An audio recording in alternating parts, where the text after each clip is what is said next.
I got it. Well, good afternoon. Today is more than an honor, really an honor for us, for Lenka and me, to interview Elias Gharbi. Elias, always our president, is the president of ICF Switzerland since 2020. And it's really a pleasure to us to host you today, Elias. Thank Absolutely. you.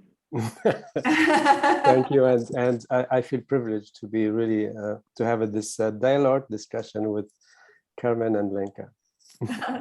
Thank you so much for joining. So we are going to begin actually from the beginning of your parkour, your history, and we would love to know from you what is your background, where are you from, how do you come to Switzerland? So from my look, I don't think that I look like a Swedish or Norwegian. So I'm actually both Moroccan and Tunisian. And this year, it's been 40 years, so it's 4 decades that I'm actually in Switzerland, living in Switzerland. I came to study, and my background, I actually studied at university. My background is both computer science engineer. I actually studied in Lausanne. And I have a master on business administration and economics. So I had a really long, many years of studies at university. So this is my background. And actually, I had a career as a business, in business as a corporate executive. I had many years working for Nestle, living and working abroad. I lived and worked in places like in Germany, France, and in Africa, West Africa. I was in Senegal, I was in Cameroon. I actually had an opportunity to live and work in the Middle East. This is where my eldest son, he was born in Dubai. He's now, he will turn 26 this year. And I actually lived and worked in the Southeast Asia. And because of it's great to move from place to place, but for the family, it was a challenge for when you have a spouse who has a career, and it's really difficult to follow. So we decided to move back and live in Switzerland. Wow, very enriched parkour and traveling around the world. Yeah. And finding this place, this niche to settle down as a family. And so actually, you settle down as a family and you have all this background in economics and computer engineering and business. Actually, you've been very diverse into it in different countries, different continents. I am very curious to know what led you to become a coach for this eclectic life and background in business and engineering. That's a very good question, Carmen. Actually, to be honest with you, I wasn't thinking to become a coach one day. But what led me to become a coach, I had actually the opportunity to launch my own company as an entrepreneur. It was on the food business. And I was CEO of a startup company as well. And I was have some interaction with at board levels and with other stakeholders, and I found out that sometimes it's we couldn't focus on the human part of the business, the humanity part of the business. We are focusing on the bottom line, on growth, but from the economic perspective, and I thought that. How to actually deal with difficult conversation with stakeholders.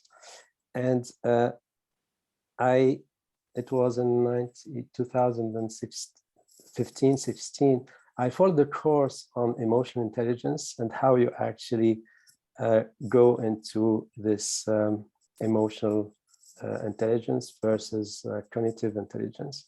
And while following this course, I saw myself becoming a coach. So I get the training, and the purpose of me becoming a coach is really to have a positive impact on leaders at a larger scale. Definitely it helped me as a person, as a businessman or as an entrepreneur, as a leader, become a better leader. But I thought that by going through this route, I would actually get in touch with as many leaders, as many people who are actually leading people, where I can have an impact. Therefore, I can actually contribute to have a positive impact on a bigger scale. And I have to stay humble here. I'm not saying that, but at least the way how I do it, I'm really reaching out as many people as I can. So this is really what made me think that I can have a positive impact on business, on the leadership part, and on the humanity part. That's actually my niche, my positioning. That's very interesting to hear. I mean, it sounds like you found kind of a balance, right? People always talk about this dichotomy. When more you're in business on this area, is you have to have less human. I mean, you're the people's people or you're the business people. And it sounds like you found your path or lead while you're taking the course. Being in that world, said, okay, I see myself being in that, in between the dichotomy. Why they have to be separate? Why cannot bring and get the best out of it? And being a coach, you're no more in the driving seat, because I really like the business. I like how we develop innovation. I like how actually we as a society, we grow in general. And I wanted really just not to be myself in the driving seat, but actually accompanying others.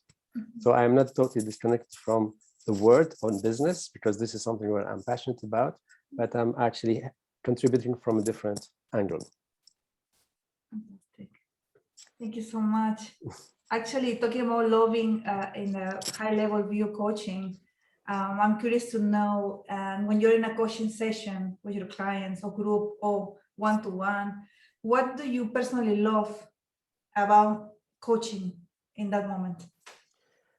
Actually, this morning, I was in a team coaching. I was with another coach, and we were actually accompanying this team since a year now.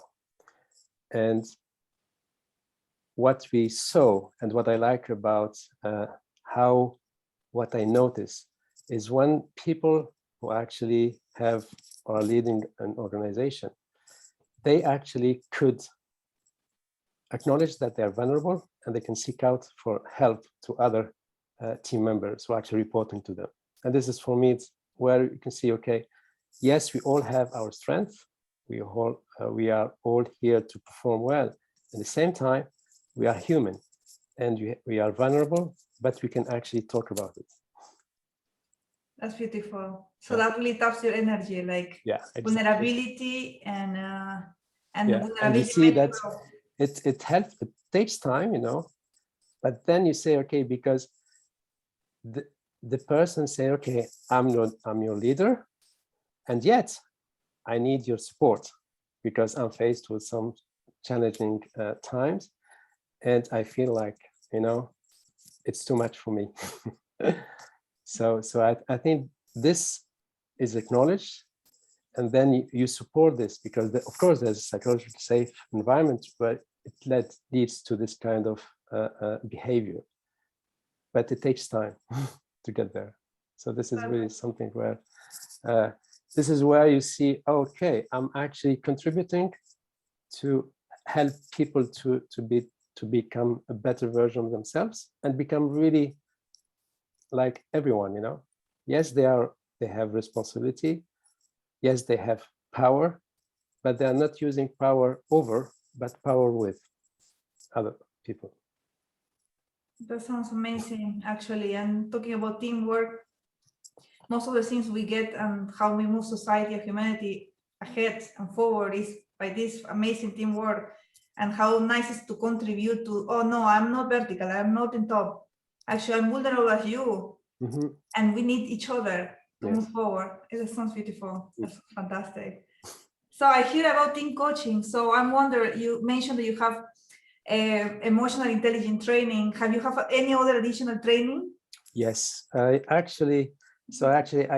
had my training in Geneva with the a school called Spirit in Business. It's called Wakan, and they actually combine both the irrational or the non-tangible and the tangible things together. So actually what I completed my training coaching, so it's actually an ICF accredited school. I completed with intuition because I'm actually using intuition in my coaching tools as well as the clean language. So I actually completed this because this is a powerful way of asking questions, very, lean question, we call it clean language, because really you ask few questions and then you start the coaching process with your coachee or with your client.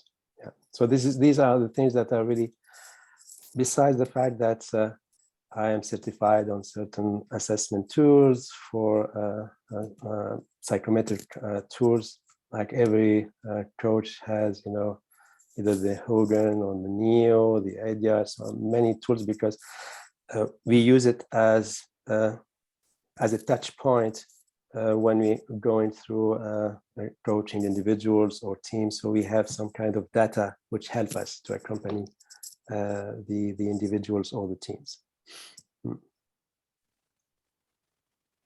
So may I ask, what would be, I hear a lot of very interesting things about team coaching, and what do you love about it, being a coach, or in the sessions itself? You have because of your background, because of your history, because of the trainings and assessment, all assessment tools you have gathered through years, you can actually have a broad spectrum in terms of coach and helping in different levels. Will it be too narrow to ask if you have any specific specialty as a coach, something that is more strong on you, and then super specialties? Could you describe a little bit? So I'm really interested, I'm attracted, because maybe clients, they choose me by those who really would like to go through transformational change. This is really something where, and if I see that there's not the will, but the discipline to go through the change, I will address it to say whether are you willing to continue the journey. Because for me, it's really, if there's a transformation or there's a change, this is where I would like to accompany. My specialty is really to accompany those who are actually leading organization or teams, for them to have a deep dive, so they get to know themselves, and then they are ready to go through some change, which are tough, because change is not easy. It's painful, but we can accompany that change if we see that what we will gain, it's higher than what you're actually keeping right now. And to your questions, what is for me important is that I'm not wanting to be really focused on the tool when I coach. Is really, I take the person as a holistic person, has many faces, many facets, very complexity, and I'm here trying to really be the mirror and use some touch point. If we see there's something we can learn from, or there's some kind of a link when we relate to. I don't want to really be totally, I would say, in a box because I read something from the report, and then I wouldn't change my mind from what I read. I would like really to have a discussion and see if there's anything that's good, where we can learn from this, what we see as a strength or as a weakness or area for focus. And then we have an open dialogue, and then we can actually start digging further and further. So not to be really a prisoner of certain idea, but really to have an engagement with that. And what my specialty is, when I coach leaders, I don't coach it from the individual perspective. I always look at it from the system as well, because they are not alone. They work with their direct report, and they work with an organization. So when I coach an individual at high level, I always want to see how it's going outside that person. How does it work with his management team, and how it does it because there's a change, it actually affects, it has an impact on the whole organization as well. So to see where are the bottlenecks, where are the area where actually change could happen, and look at it from a system point of view as well. Oh, sounds very interesting about the holistic view. Yeah. And especially if I think about when I include myself as a human being, oh, we have to separate work from family, etc., etc. But actually, that's like a symbiotic situation, and that's a reality, and that we live in. And so looking at it from a holistic point of view, because they impact the other one. Yes. It's like a topic really saying that we are going to separate them and have it in different ways. Each of them will going to impact each other in a different way, a different manner, to how we handle that, how we make this transformation to improve and make this symbiosis the best we can, right? That's something very interesting, very amazing. And I hope that can impact more people, because we need to embrace that and move on and learn how to deal with it. Yeah, it's totally. I think you have a very valid point here, Carmen. We always, I mean, what I do is, and I saw it because I saw other coaches doing that as well, and either through supervision or with when I'm in a meeting with other coaches, because so we see that it is important to make parallel about outside work, because sometimes, okay, I have difficulty to challenge or to set boundaries.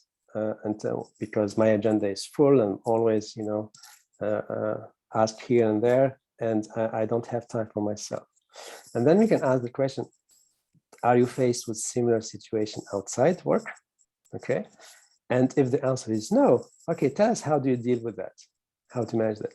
And once you actually see that the person is capable of addressing these challenges, so you know that he or she has the resources. So now, how could you actually implement it at work? Because you know how to do it outside work, and vice versa. So there's many things, and I fully agree with you. There's no kind of silo, because I'm at work, I'm a different person. Because sometimes, what is actually stopping you of doing this because I'm at work? What is it? Is it the environment? Is it your boss? Is it your peers? What is it? Is it you? So sometimes you know how to do things outside work, and you are blocked. And how can actually lift up these blockage? So again, going from one life to another, help the other person to have a reflection. Oh, actually, I'm not that bad. I know how to do it, but why I'm actually not doing it here? What is it? Yeah, I agree. Our strengths are the strengths we have as a human being, depending where we are. Exactly. Our values, our triggers. So it's very contextual as well. Yeah. Yeah. That sounds fantastic, and that's great, actually, to help us humans and people around to deal with this and apply. Yeah. And so, talking about this holistic view and your specialties and your experience, again, I go back because it's very, very rich. I mean, and so it will be difficult to point this out, but I will really, really curious to know what are your greatest learnings. If you can point 3 of them you have through all these years of experience and a major insight that you as a coach, right? Mm-hmm. I think from my perspective, when you are actually coaching business or leaders, I think your learning is really to act leader as a coach as well. So you, of course, you're coaching leaders, but how you as a coach, you actually living your leadership as well. So this is really important. This is my learning, and my learning as a coach, as every other coach practitioner, is really to be curious and continuous. This is what it's like a lifelong journey of, understanding about yourself and understanding about others, and if you really are not okay with yourself, you have things to sort it out, you have to sort it out, because you are actually encouraging our clients to sort out things. So it's really important to not project our problems on them as well. So we have to be clean and ready to coach others. So cleaner to know about ourselves. So always to ask ourselves, how do I know myself better and deeply as well? So this is my learning. And to dare, dare that we as coaches, we are actually trained. If I actually take the association ICF, we have the highest standards in terms of, the expertise, the tools, the knowledge that we are actually getting. And we have really to dare to really coach and not to be shy about it. Not even for new coaches, really just go there, because you have the knowledge, you know how to do it. And it's not about gender, it's not about age, it's not about, specialties or background. Just go and help out others. Reminding yourself that you should be paid for what you know. That means that don't under evaluating yourself. Say, okay, because I'm a junior, I'm not asking for, like, I have to really to even coach for free. No, because you actually invested time. So for me, what I'm learning is, like, I have to be true to myself and actually not accepting things that I wouldn't, because if people tell me, okay, I want you to coach me, I said yes, but there's a price. And this is really important, because I believe that we can have a career as a coach and you make a living and be ambitious as a coach. It's really important. This is how we can actually differentiate ourselves from others too. Thank you very much. That's actually very insightful, especially Lenka is already in the path to ICF coaching, but I am still, in the process of trying to juggle different things, and it's very encouraging to think, to believe, to hear that we can actually do a coaching and helping others grow with it, but also as a profession, globally, and move on with that. That will be a very nice goal for me myself, if I can transfer myself. So now I finished my share of questions. I will handle the baton to Lenka. Thank you very much, Elias. Thank you, Carmen. Thank you. It's been a pleasure. Thank you, Carmen. And I would like to follow up on what you already started talking about, and that's what are the things that you would suggest to new coaches. So are there any other tips that you would give to somebody who is just starting or in it for a year or two? What has worked for you, or what do you think is important to focus on? So actually, I differentiate those who are actually going through a training, coaching training for themselves only. Okay, and because they have a drive, they have a motivation, is ready to grow from themselves, because they're like to learn about these aspects of coaching. And for those who actually made their goal is really to become a coach, really just go and do it, because the time that has been invested in going to the training. So if this is really the goal, that you would like to become your profession as a coach and live from a coaching practice, is just do it and aim for high. Not just aim for, just really live your dream as a coach, because we all have, because I can still hear that, yeah, but it's very difficult to make a career as a coach. But if you aim, and if this is your objective, you will get there. By the way, how you actually send the message around you is like, really, you would like to contribute, that you can make an added value, but really go for it. I know it's difficult, but if you look at it, it's like, okay, I have the knowledge. I've been trained. I actually have a great, if you are actually a member of an association, you have this leverage of really connecting with others. Okay, and just do it. And if it doesn't work, it's okay, but continue, because because people see the value that you're bringing as a coach. And if the challenge is high, take it. So I can do it.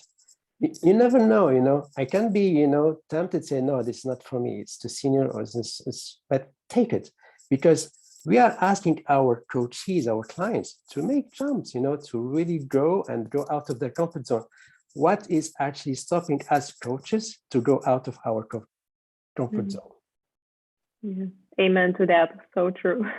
Yeah. And what I'm hearing from you is to actually upgrade our beliefs and aiming high, and rather than focusing on it's hard, it's difficult, going out there and doing what we want to do. And if it's difficult, it's okay. It's learning, and you can actually debrief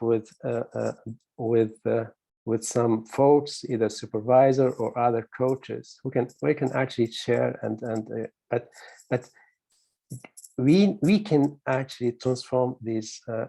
So really aim and say, okay, this year my objective is to get this as a revenue, and I need to get there. And if I'm not getting there, something is wrong. I love that. Setting high goals and going after them.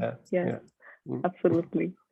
And Elias, what are some of the hottest trends that you notice in the coaching industry? And what do you think that coaches need to do in order to adapt? I think one of the things that, so there are thematics like diversity, but really when I see diversity is like, we have to open this theme when we coach as well. So if we have some diversity in gender, culture, and age, whatever. So it's really, if you actually coaching teams, this is part of, if people would like to talk about things that might not be really good to talk about it, you're here to open this, to actually hold the space for that. So this is really important. And ask yourself, how do you feel about diversity yourself as a coach? And to be as well, it's because it might, if you have some biases or some different lenses, you're part of the system, so you can actually, by your interaction, you can actually have an impact as well. So it's you to say, okay, what is actually diversity mean to me as a coach? So this is one thing. The other thing is, we are living in society where we are really under a lot of pressure and a lot of stress. And we are seeing it like with the 2 years of crisis we've been. Now we are hit with another crisis in Europe with this war. So how actually, so we are really tensed. So we are seeing people who are becoming very much vulnerable, losing their jobs or having uncertainty. So we are under pressure as a society. And this is where I see, okay, coaches could bring something to help society to be better, well off. So really, it is our role to hold the space. So I think this is important. Now, we have seen in the past years that we can actually do coaching virtually and in presence. So the trend is like, you can do both. And we are actually going to have a kind of, depends on the situation. So, I think that most of coaches know how to use the virtual tool to have like a coaching session, whether with teams. We know that the clients, they prefer the presential and the face-to-face, but yet they can actually continue to learn from and to have the contribution from virtual. So really virtual and presence, they go hand to hand. Now, when you see virtual, you can say as well, we have some competition coming from robots or from artificial intelligence, AI. Okay, yes, it's good, because the AI, I see it like, we can use data, but human could use this data to make you maybe be more efficient as a coach. So use the tool like we are using the tool of technology to help you deliver your practice. So the other trends is like what we see here is leader and people who actually are responsible. They have the responsibilities. They're really struggling because strategy or the plans that actually they think that they can, like the duration of a plan, like 2 years, 3 years, 4 years, is no more valid anymore because things change. So how you can actually keep the long term and the short term, have a vision and have some tactics, always being on both feet, if you like. Some people call it to be agile, but we need both. We need both, and we have to reassure our stakeholders that we are actually holding and we are actually going in the right direction. So it's really important to make sure that, yes, we actually are, because it is about how we can be performing as leader or performing as an organization or even as a person, as an individual. I mean, how do I cope with all these things which actually give me lots of ambiguity, lots of uncertainty, lots of anxiety, and how can I actually continue to be the best version of myself as well? So these are the things that we didn't have on the table all the time. Stress, anxiety, they come all the time. So I think what we see is that as a coach, we are actually helping others to have time for check-in with other people around them as well. So this is really, so people, they feel that, yes, it's difficult, and yes, we are actually a team or we are organization, we are actually okay to support each other. So I think that we are going to have more and more opportunities of coaching. And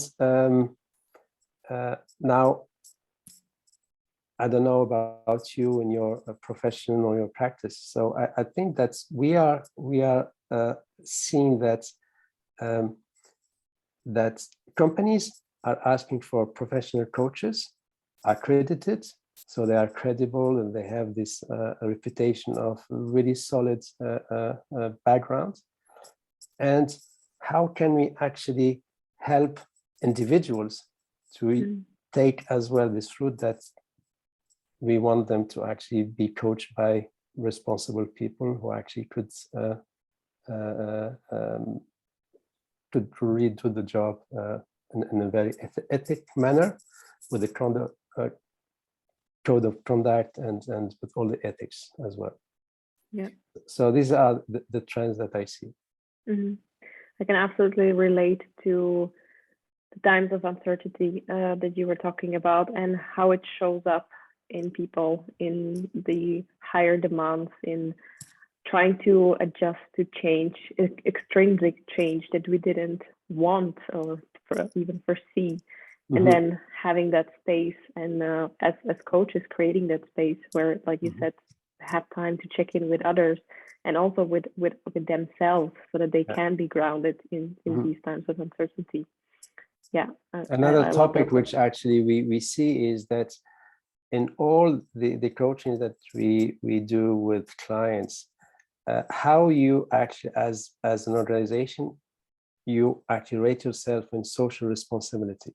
Because not only, okay, we have it on paper, but how and what, so, and social responsibility is part of coaching as well. Okay, how can you actually impact the society with a positive impact? What is that you're contributing? And really, and have a discussion, an open discussion. It's not only at a high senior level, but how you as individual within the company are you actually acting towards that goal of social impact, positive social impact? Because we see, the globe is really going nuts we have global warming, and we are not actually focusing on that, because now we are taken by another issue, you know, and we drop it. Yeah, and the answer is always within, and it can start from every single individual. Yeah, couldn't agree more. I love that. And when you talk about impact and also working within the system, what do you think that ICF Switzerland as coaching community can do to further strengthen the reputation of coaches and also profession as such? Yeah, so I think that, of course, we because of ICF is a brand, and it's really known in terms of reputation, in terms of in the profession, for the corporate world, they know ICF.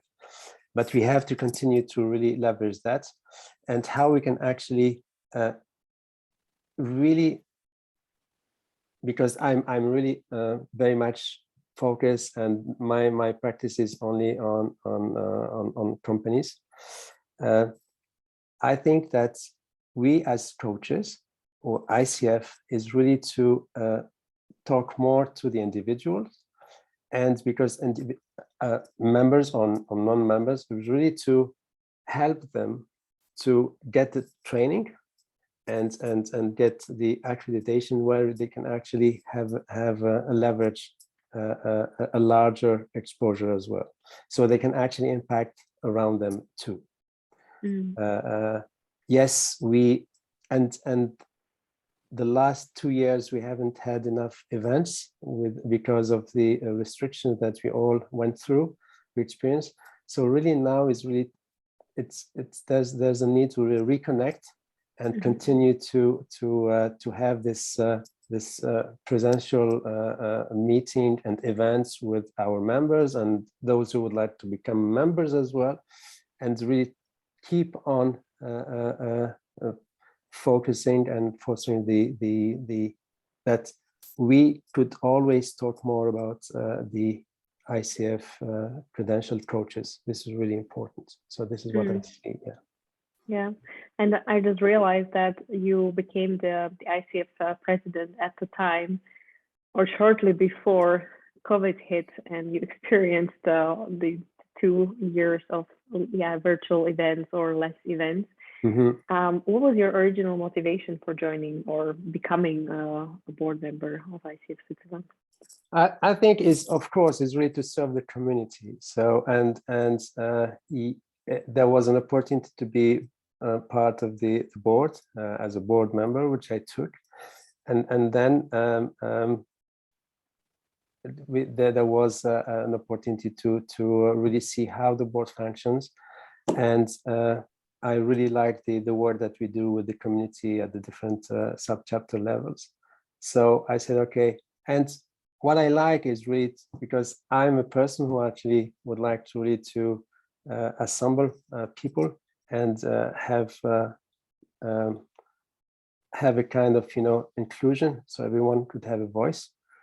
So this is, I thought that becoming a president of the board, I could actually do this as well in the team, and have it really extended to a larger group, because we are actually a board with a few members, but we have actually leaders in the community. In the sub-chapter, we have 5 chapters. So this is actually what I like, is really to have one team chapter and one voice, and one, so we actually work as well all together as one. So this is something which I really like in this presidency, is really to have this, and of course is really to serve the community as much as I can, and I will continue after I step out from the presidency, and then I will become a member of ICF, and then I will continue to serve the community as well.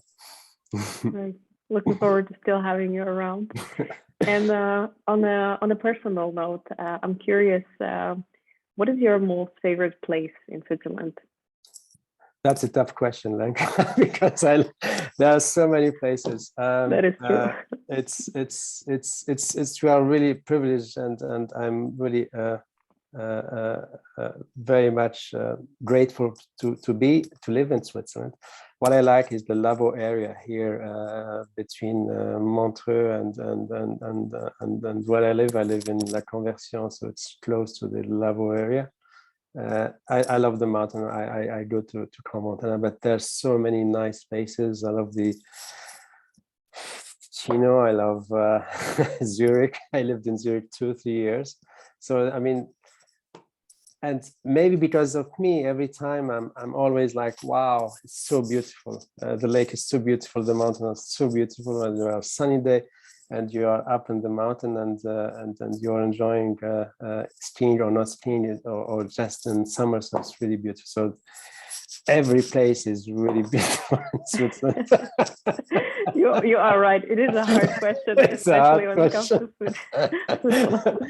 Yeah, there's so much to see and discover. There are so many things to see. Yeah. So it's we are lucky to be in such a beautiful country, really. Yeah, I agree.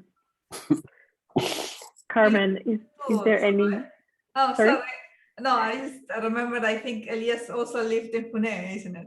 Yeah, I lived actually in Thane, and then played tennis in the tennis club of Pune, and I really love this. I mean, Terre Sainte is such a beautiful place too. So it's like I can't believe it. Yeah. Do your kids go to school here in Terre Sainte as well? No, your kids. Actually, so I have 3 children. They are grown up, and my eldest, he finished his master, and I have a daughter. She's actually she finished studies too. She's 24, and my youngest, he turned 19. He will turn 20 end of this year, and he actually finished his gymnasium, and he's on a sabbatical year. So school is over. Okay. Exciting time. They're actually autonomous, and they manage their time. Yeah. So this is yeah. Great. Carmen, did you have any other follow-up questions to anything that we covered in the second part? No, I think it's fantastic. Everything is covered. I mean, been very, very, very good. We learn a lot about you and your motivation, your history, your work, how you're contributing, and your work also at ICF. So it is a really beautiful rounded interview, and we are very thankful to have you. And thank you. And next year, ICF Switzerland will celebrate 20 years, because it was actually created in 2003, and this is really a great journey, because we are part of, within the region of Europe, Africa, and Middle East. We are part of this region as an ICF chapter, and we are part of we call the Forum 250, and we are 10 chapters like France, Germany, Spain. We have Netherlands, so we have Ireland. So we have all these chapters who are actually above 250 members. And actually Switzerland, compared to other chapters, we are actually we have almost close to 500 members. This is the goal that we would like to achieve for the coming years. So compared to other countries with bigger population, so other chapters, we are doing really great. And this is thanks to all these volunteers who are actually working and contributing to make this chapter really shining and always, growing. So this is really great. And thank you for volunteering to ICF, both Lenka and Carmen as well. Because we are not paid for this work. We're paid in other terms. Yeah, but we are doing it because we are passionate about it as well. Yes. Yes, totally. So I mean, thank you very much, Elias. Thank you for sharing with us, and we are looking forward to the 20-year celebration. And if any plans there are, because you're going to be lingering around, I mean, you're stepping down as president, but for what your passion and for you doing and what you plan to do, I mean, we are going to be seeing you. Yeah. So... But it's like you said, okay, you have to pass the baton, to the next ones, and everyone is actually contributing, which is great as well. Yeah. Yeah, absolutely. Also from my side, thank you so much for your time. I really enjoyed this hour, or I don't know how long it was. And it's always different to, look at somebody's resume or see their experiences on paper, and then to hear it, to hear their essence and their passion. And I absolutely felt that from you. So thank you for this inspiring conversation. Thank you, Elias. And we hope it's not the last time to see each other. So hopefully. But definitely you are doing a great job, on putting all these coaches on the spotlight. So one day you will have to go through the same process, you too. Okay. Let's go. Thank you so much. It was very wonderful and inspiring, and looking forward to keep in touch. Okay, And, thank you. Thank you so much. Have a Bye-bye. Bye bye. Thank you. Thank you. Bye. Bye.